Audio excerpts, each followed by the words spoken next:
Selamat pagi pemirsa, apa kabar Anda hari ini? Senang sekali dapat menjumpai Anda dalam Berita Papua hari ini. Saya Yuni Rumbarar bersama tim redaksi telah menyiapkan sejumlah berita menarik dan aktual untuk Anda. Berikut 3 berita utama.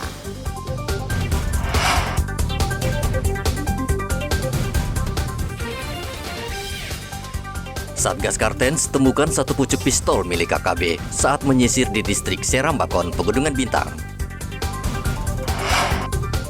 Tentara di pos perbatasan RI Papua New Guinea Sko, Kota Jayapura, gagalkan penyelundupan ganja.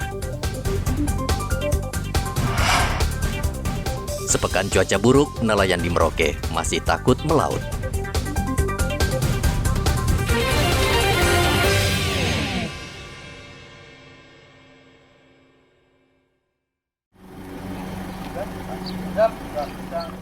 Kepolisian Resor Pegunungan Bintang bersama aparat gabungan TNI Polri yang tergabung dalam Satgas Operasi Damai Kartens menyisir ulang lokasi kontak senjata dengan KKB.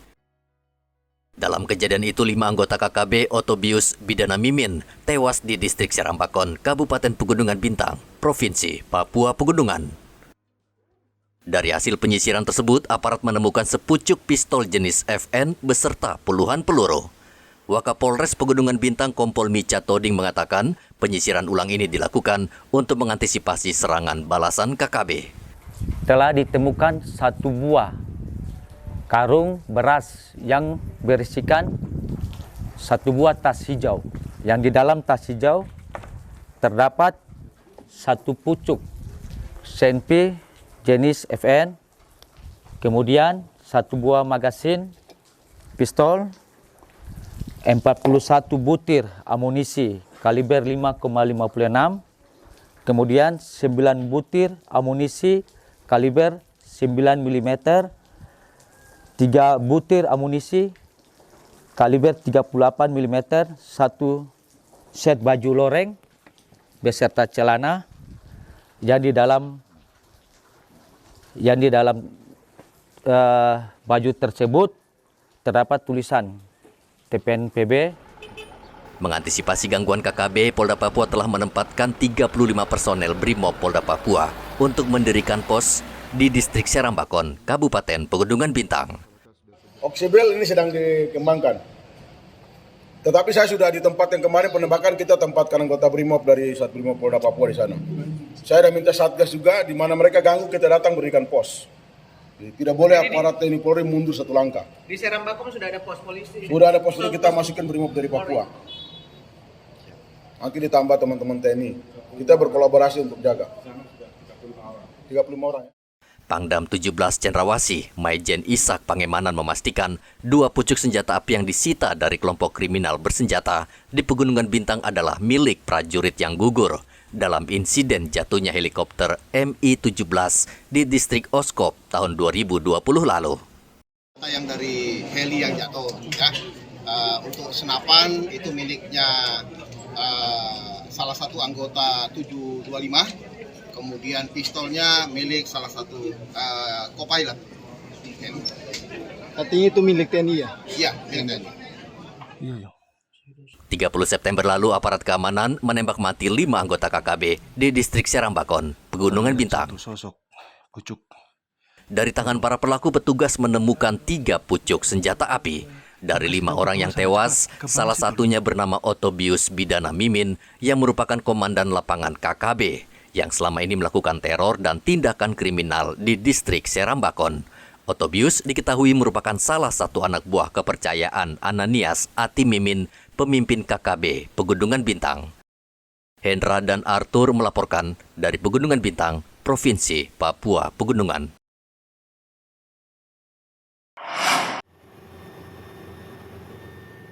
Kelompok kriminal bersenjata KKB pimpinan Egyanus Kogoya mengancam akan menembak penjabat Bupati Nduga, Edison Gwi Jangge, jika masih terus menyambangi distrik di Kabupaten Nduga, Provinsi Papua Pegunungan.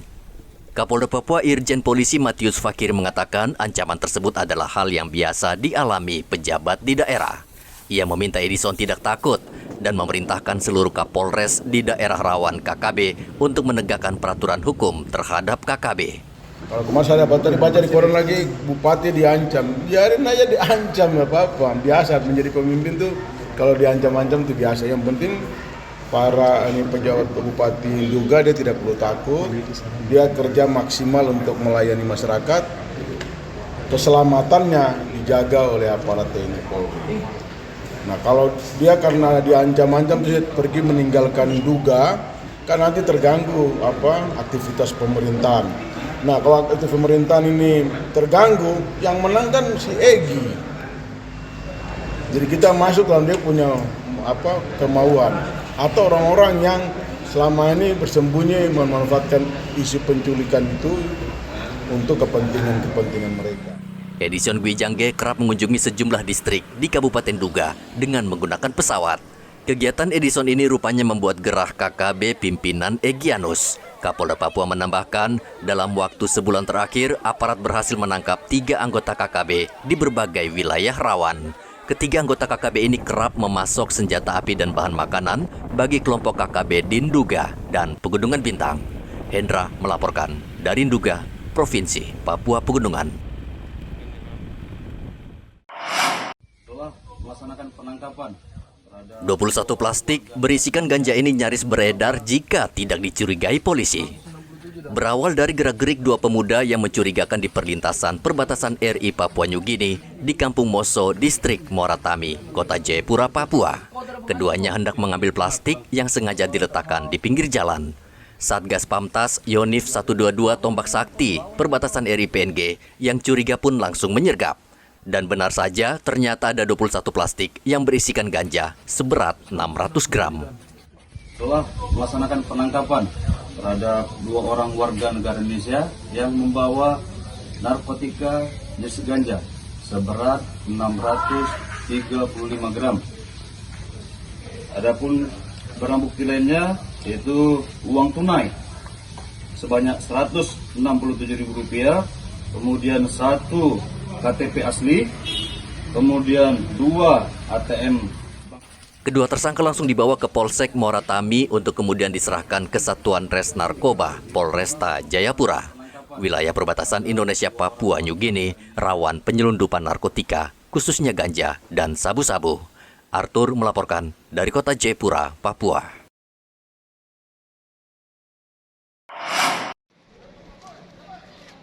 Ada-ada saja ulah nekat sopir truk ini. Ia sengaja menaruh material tanah di tengah jalan. Tujuannya untuk memblokir jalan Pasar Wosi. Namun ulahnya berakhir di tangan polisi. Ia ditangkap Polresta Manokwari karena dinilai mengganggu ketentraman warga dan pedagang sekitar. Kapolresta Manokwari Rivaldi Simangunsong mengatakan ia tidak mentolerir pelaku yang memblokade jalan, termasuk pelaku yang mendalangi insiden tersebut. Yang sudah kami amankan satu. Yang pemiliknya kami panggil. 3 truk lagi akan kami amankan. Ini sudah ditangkap. Tahu. Siapa dari Sama kita. Pokoknya kita tidak ada toleransi. Kita membangun korban. Kita ada di kota provinsi, masa mau melakukan masih kayak dulu. Polisi berencana akan memanggil 3 pemilik truk untuk dimintai keterangan dalam kasus ini. Kamis pekan lalu, masyarakat pemilik hak ulayat memblokir jalan Pasar Wosi, Manokwari. Aksi ini merupakan buntut kasus sengketa tanah di mana pemilik hak ulayat menuntut ganti rugi lahan sebesar 120 miliar rupiah yang menurut mereka belum dilunasi pemerintah daerah Manokwari. Akibat blokade jalan itu, kegiatan di Pasar Wosi terpaksa ditutup dan pedagang harus berjualan di emperan toko. Dari Manokwari, Papua Barat, Edi melaporkan.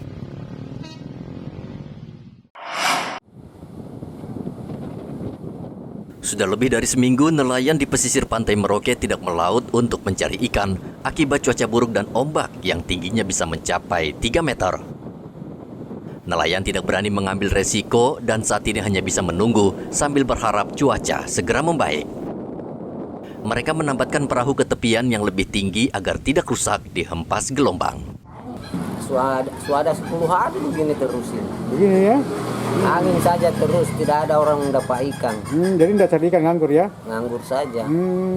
Ombaknya berapa meter itu? Orang bilang yang di luar itu sampai 3-4 meter. 4 meter nih. Kita saja di pinggir itu perahu-perahu banyak terdampar itu di pinggir. Di pinggir itu ya. Anginnya kencang juga. Angin ya. kencang. Pak Gabriel, ini ombak sudah berapa hari begini kencang ya? Satu minggu. Ombaknya berapa meter nih? 3 meter. Ada angin juga? Angin kencang. Jadi tidak melaut ini? Jadi menganggur ini?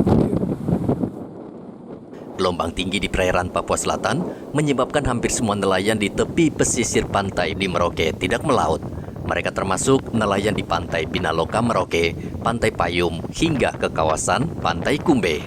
Badan Meteorologi, Klimatologi, dan Geofisika BMKG Merauke meminta nelayan atau operator kapal bertonase tinggi agar mewaspadai angin kencang yang kecepatannya diperkirakan lebih dari 15 knot dan memicu gelombang tinggi. Untuk kondisi secara regional, kondisi cuaca di wilayah Merauke sendiri ada pergerakan massa udara kering dari wilayah selatan. Nah, ini berpotensi terjadi peningkatan kecepatan angin khususnya pada siang dan sore hari. Dan trennya diperkirakan untuk 2-3 hari ke depan akan terjadi peningkatan kecepatan angin. Berapa knot itu, Bu? Berkisar antara 12 sampai dengan 15 knot. Nelayan juga diminta sering mencari informasi di BMKG sehingga bisa mendapat kepastian kapan bisa melaut. Muhammad Ridwan melaporkan dari Merauke, Papua Selatan. Penutupan TikTok Shop membuat penggunanya kecewa. Sejumlah warga Merauke, Papua Selatan yang berjualan di TikTok Shop kecewa dengan keputusan pemerintah. Menurut warga, penutupan dilakukan sepihak tanpa bertanya pada pengguna. Gimana dengan penggunaan TikTok Shop yang sudah dilarang oleh pemerintah ini? Sebenarnya agak mengecewakan ya, soalnya kan banyak juga pedagang-pedagang yang mencari nafkah ya, menggunakan platform ini untuk ya dapat keuntungan. Cuman pada saat udah ditutup ya sedikit sedih aja sih. Sedih aja ya. Nah, kedepannya seperti apa kalau Ibu mau mesan-mesan barang ini? Ya mau nggak mau kita cari platform yang lain ya, aplikasi yang lain untuk mesan barang sih. Padahal sebenarnya lewat TikTok Shop juga banyak shop-shop yang bagus-bagus ya. Tapi akhirnya ya sudah kita harus cari yang lain lagi. Sangat disayangkan karena TikTok Shop itu harganya murah, terus bisa COD. Jadi itu sangat membantu kami masyarakat yang berada di pelosok-pelosok karena TikTok Shop itu banyak diskonnya dibandingkan online yang lainnya. Gitu.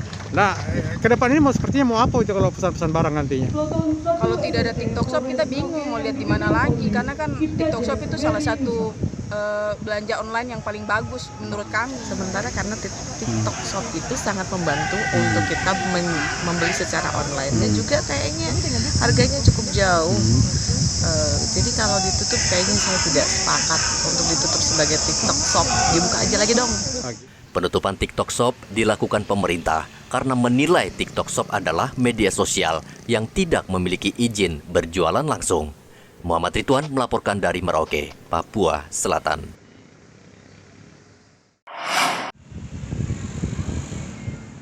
Wakil Presiden Republik Indonesia, Ma'ruf Amin, rencananya akan berkunjung ke Merauke pada tanggal 12 dan 13 Oktober mendatang. Komandan Korem 174 Anim Tiwani Anggap Merauke, Brigjen Agus Widodo mengatakan, sesuai jadwal Wapres akan meletakkan batu pertama pembangunan kantor Gubernur Papua Selatan di Kampung Salor. Selain itu, Wapres juga akan berkunjung melihat dari dekat kondisi infrastruktur jalan di Merauke. Nanti pimpinan kita dalam hal ini Bapak Wakil Presiden akan berkunjung ke Papua Selatan tanggal 12 dan tanggal 13. Jadi tanggal 12 datang, 13 kembali. Nah, ini kehormatan buat kita semua, sebuah kebanggaan karena beliau akan hadir kembali. Saya kira ini untuk yang kedua kalinya beliau datang ke sini. Ini buktikan bahwa memang wilayah kita patut untuk dikunjungi dan ada beberapa kegiatan protokoler nanti yang akan dilaksanakan. Tentu saja kita akan mempersiapkan diri. Saya selaku Komandan Kolapsos di sini dan nanti sebagai dan Satgas Pengamanan akan melaksanakan kegiatan-kegiatan yang berhubungan dengan persiapan pengamanan kegiatan tersebut. Untuk mengamankan kedatangan Wapres Ma'ruf Amin di Merauke, Papua Selatan, TNI Polri mengerahkan ribuan anggota. Muhammad Ridwan melaporkan dari Merauke, Papua Selatan. Indonesia tahun 2020. Menjelang pesta demokrasi atau pemilu 2024, prajurit diminta bersikap netral dan tidak terlibat politik praktis. Pernyataan tersebut disampaikan Pangdam Kasuari, Maijen Ilyas Alamsyah Harahap. Pangdam menegaskan jika ada prajurit yang terlibat politik praktis atau masuk dalam tim sukses salah satu bakal calon, maka ia akan memberikan sanksi tegas, termasuk dipecat dari kesatuan. Ilyas mengingatkan tidak hanya masuk dalam tim sukses, prajurit juga tidak boleh memihak dan meminjamkan peralatan militer. Ini sudah jelas aturannya dan sudah jelas perintahnya. TNI itu adalah netral. Ada 5 poin yang telah disampaikan, diantaranya nggak boleh berpihak, nggak boleh meminjamkan peralatan militernya, tidak boleh mengarahkan memilih yang mana terhadap istri-istrinya. Kemudian yang keempat, apabila dia mau menjadi calon caleg, ya, caleg atau menjadi ikut karena dia harus mengundurkan dirinya dari dinas satuan. Jadi dia tidak boleh berangkat. Dan yang paling akhir, apabila semua keempat ini dilanggar, tentu dia akan ditindak. Itu sudah saya sampaikan seluruhnya kepada prajurit. Kemudian saya juga menyampaikan kepada pihak-pihak lain supaya tidak mengajak serta, tidak mempengaruhi, dan tidak juga mengiming-imingkan kepada prajurit saya supaya ikut dalam kegiatan politik. Terkait dengan ancaman KKB, Ilyas mengaku tidak gentar. Ia sudah mengantisipasi dengan pasukan satuan khusus yang siap menghadapi mereka.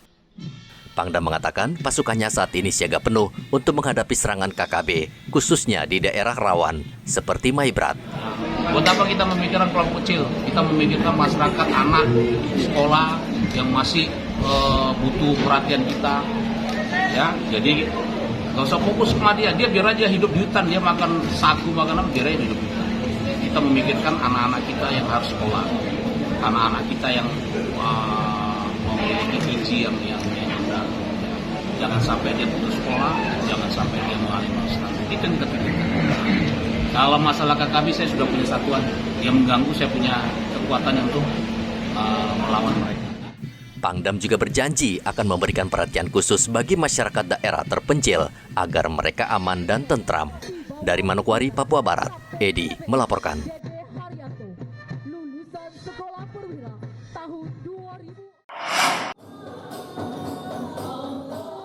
Angka kasus kekerasan dalam rumah tangga di Indonesia saat ini sangat tinggi. Kondisi ini menjadi perhatian kaum wanita Islam di Merauke, Papua Selatan. Persatuan Wanita Islam bersama pemerintah dan organisasi masyarakat belum lama ini menyuarakan keprihatinan atas masalah ini. Mereka akan memberikan pendampingan kepada wanita yang menjadi korban KDRT. Ketua Persatuan Wanita Islam Indonesia, Marfuah Mustafa, mengatakan Indonesia saat ini masuk dalam darurat moral karena banyaknya kaum wanita Islam yang menjadi korban kekerasan, pelecehan seksual, dan terjebak dalam pergaulan bebas. Prihatin ya terhadap banyaknya KDRT, banyaknya perceraian, banyaknya pergaulan bebas di anak-anak remaja. Anak-anak kita tuh sekarang Pak, siang, jadi pergaulan bebas itu tidak dimulai di malam dugem aja. Mereka siang sekolah baik-baik, tapi dia di antara sekolah itu dia yang melakukan aktivitas itu. Nah ini kita wanita Islam memang konsen pembinaan perkawinan sebelum pranikah ya. Pranikah itu penting untuk kita lakukan supaya mereka tuh ngerti gitu loh bahwa istri ini belahan jiwa ya. Suami ini juga teman seperjuangan. Jadi jangan semena-mena memperlakukan istri dan istri juga tidak boleh semena-mena memperlakukan suami. Ketua Umum Persatuan Wanita Islam Indonesia Marfuah Mustafa berkunjung ke Merauke untuk melantik kepengurusan baru Wanita Islam Provinsi Papua Selatan. Wanita Islam diminta fokus membantu anggotanya yang terkena masalah hukum, terutama soal KDRT. Muhammad Ridwan melaporkan dari Merauke, Papua Selatan. Informasi tadi sekaligus menutup jumpa kita dalam berita Papua hari ini. Saya Yuni Rumbarar dan tim redaksi yang bertugas mengucapkan terima kasih atas perhatian Anda. Selamat pagi dan sampai jumpa Wanyambe.